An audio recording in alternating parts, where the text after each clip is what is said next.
The train station buzzed with the sound of hurried footsteps, distant train horns, and murmured voices. Cold wind threaded through the rusted beams overhead, biting at exposed skin and whipping coats and scarves into restless flutters. It was the kind of day where everyone just wanted to get home, except for Emily Carter, who didn't really know where home would be next month. She stood near platform 7, her thin hoodie barely shielding her from the autumn chill. Her eyes flicked from the departure board to the screen of her phone, cracked at the corner but still managing to glow with the train schedule. Her ride to downtown was due in 18 minutes. One last chance, one final interview, one last thread of hope. She shoved her hands into her pockets and touched the single crumpled $10 bill tucked inside. It was all she had left after rent, bills, and a string of disappointing part-time jobs that barely covered bus fare, let alone her dreams. A sandwich and a coffee were supposed to calm her nerves before the interview. Maybe give her the energy to walk in and pretend like everything was okay. But deep down, Emily was tired. Tired of smiling through pain. Tired of rejection emails. Tired of being invisible to a world that kept moving faster than she could keep up with.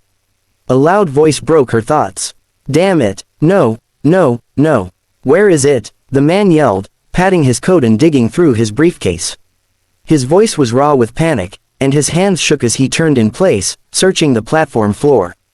He was maybe in his early 30s, wearing an expensive charcoal suit that was now drenched from the rain outside. His black leather shoes squeaked as he stumbled back toward the ticket machine, which blinked red, denying his payment. Emily watched as he ran his hands through his hair, face pale. "I lost my wallet," he muttered, breathless.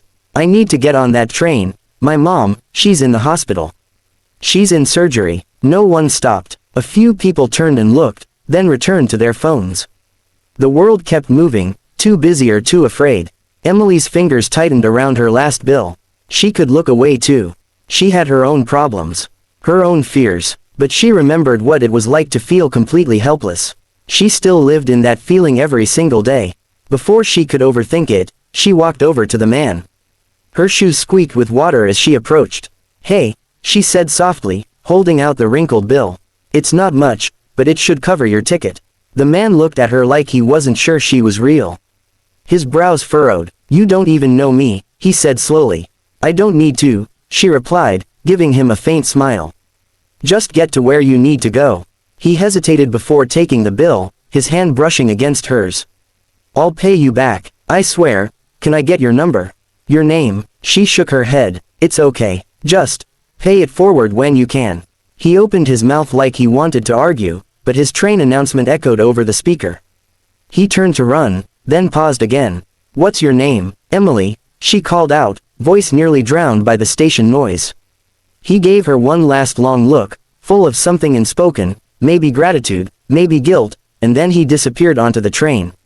Emily stood still as the doors closed behind him. Her stomach rumbled, her fingers were red from the cold, and she had no money now. But strangely, her chest didn't feel as heavy as before. Maybe kindness was all she had left to give. And maybe, somehow, that was enough.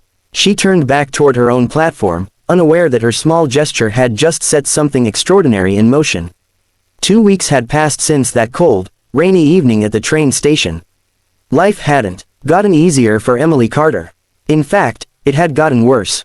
Her apartment was nearly empty now. A couple of old cardboard boxes lined the corner of the room, filled with whatever little she had left, some books, a picture frame, and a few clothes. The heater had stopped working 3 days ago, and the silence inside felt louder than the traffic outside. Her fridge hummed like it was trying to comfort her, but it was nearly empty too. Emily sat cross-legged on her worn mattress, clutching the latest rejection email in her hands.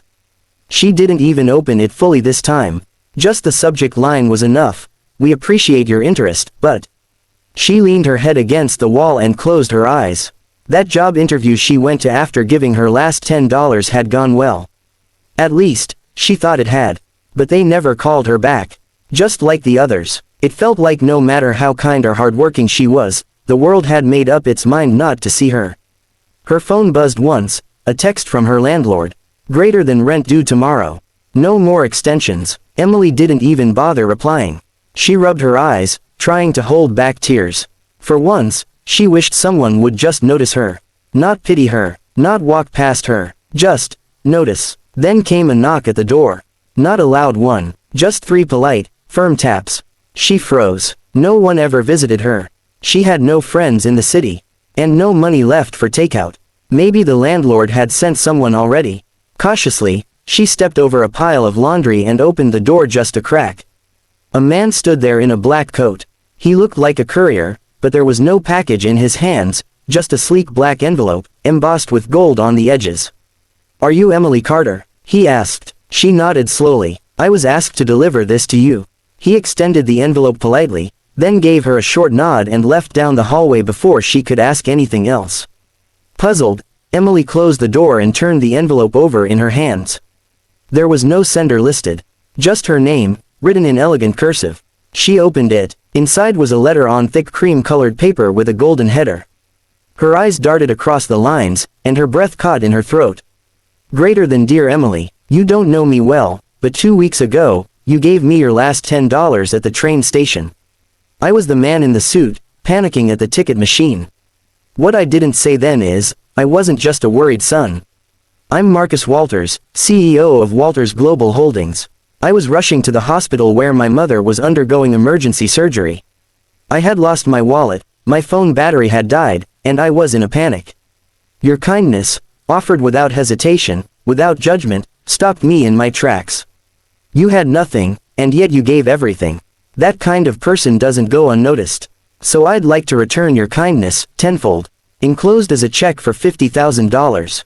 No strings attached. But that's not all. Inside this envelope is also a formal job offer to become the Director of Community Outreach at my company. The role is yours if you want it. People like you belong in positions where kindness changes lives. And you've already changed mine. Sincerely, Marcus Walters. Emily's hands shook. She reached back into the envelope and pulled out the check. It was real. Her name printed neatly on it. $50,000. More money than she had ever seen in her life. And below it, a formal contract with the company letterhead. She read the letter again, just to make sure it wasn't a mistake. Her knees gave out slowly, and she sank to the floor, overwhelmed. Tears rolled down her cheeks, not from sadness this time, but something deeper.